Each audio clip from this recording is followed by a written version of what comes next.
Hello, what's up? It's Achilles, and we're here again with Indecisive Gaming TCG. Today we have some news on Starter Deck 14. Some cards have released, well, at least two cards have released. So I just want to talk about those and some other things that I've thought of as those cards came out. But let's get straight into it with the Nami. She's a black character, Starter Deck 14, don't know the number, costs 3, power 2000, and she has a counter 1000, and her group is Straw Hat. She's a blocker on play if you have a character with a cost of 8 or more, and you have 6 or fewer cards in your hand, draw 1. It's a super rare or SR, and it's playable. It's definitely playable in all black decks, but it isn't like a good card, but it isn't like a bad card. And I say that because you can't make an argument to play this Nami over like Barcelona, like one of the best black cards that is a blocker. This card is actually dependent on other characters because it needs an 8 cost. It's not like Usopp, which is our next character.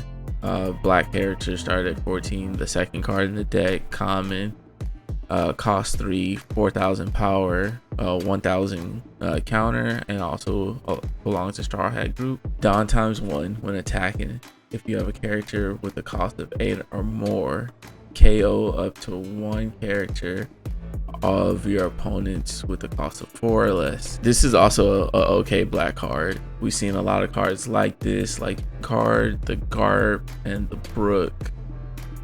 The Brook is way better because you don't need to add a Don, and it's also on play. But the one thing about this Usopp that's different from the Nami, since it's when attacking, you can actually cost up this Usopp with the leader. He can get to 8 cost, swing, and have his own ability. Now, there's not a lot I can tell from this deck, but what I can tell from this deck so far, Gecko Moria looks like the staple so far, because you can actually play both the Nami and the Usopp and get their effect as well as leader effect when you play Gecko Moria.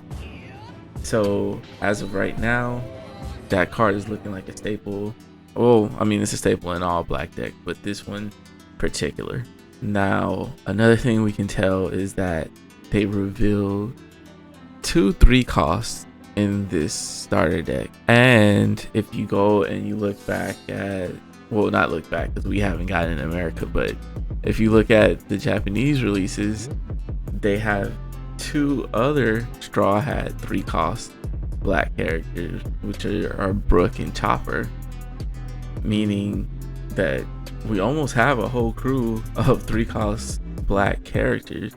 Now, is this done on purpose? Will the whole crew get a variant of 3 costs? Or maybe just the characters with the lower bounties, so like Sanji, Zoro, and Luffy might be like 5 or 6 costs. But there is so far a trending Straw Hat at 3 costs, so I thought that was pretty interesting, and it might be because those cards go with this deck. Now it's time for speculation. Now these are gonna be just my ideas for the deck. If you guys think I'm way off, let me know down below. If y'all think I'm cooking, I have something, also let me know down below. So in my last video, I was saying that this deck could be like a genre vibe where they have low cost characters, low cost heroes, low cost Straw Hats that are like the pre-time skip. 3 costs would transform into the post-time skip ones. And basically from the 2 cards that they revealed, that was kind of debunked.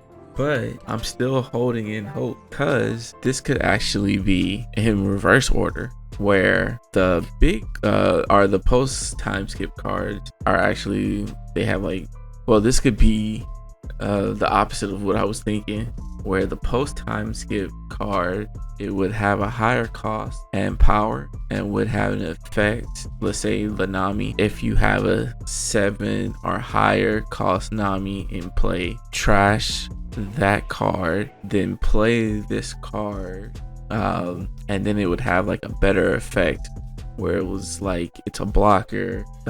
If you have 7 or fewer cards in hand, draw 2 cards, or like the Usopp. Same thing, Usopp, if you have a 7 or higher cost Usopp in play, trash that card and play this card. When attacking, this card KOs a 5 or less. It makes sense to me because it shows the growth. Usopp couldn't take the weaker opponents pre-time skip. He would like run away from the Navy and like smaller people, but now he can clear mobs post time skip. He can clear mobs. Same with Nami. And I also wonder if they'll have some cards that are like the opposite of Ice Age, because like I said, they showed so many 3 costs, and in order for them to get their abilities, they would have to get 8 costs. So if there was a +5 card, then they could instantly get their effects. Also, another card could be the opposite of Kuzan, 10 cost, where all your characters on your side of the field get +5. That would actually make Nami's effects active when playing her, because like solos. So I'm guessing it might be like a stage or maybe a character. You play her, she gets to 8 because you have an 8 cost. You get her on play effect. But that's all I can think of now. Let me know if you think I'm crazy down below. But till next time, we're out.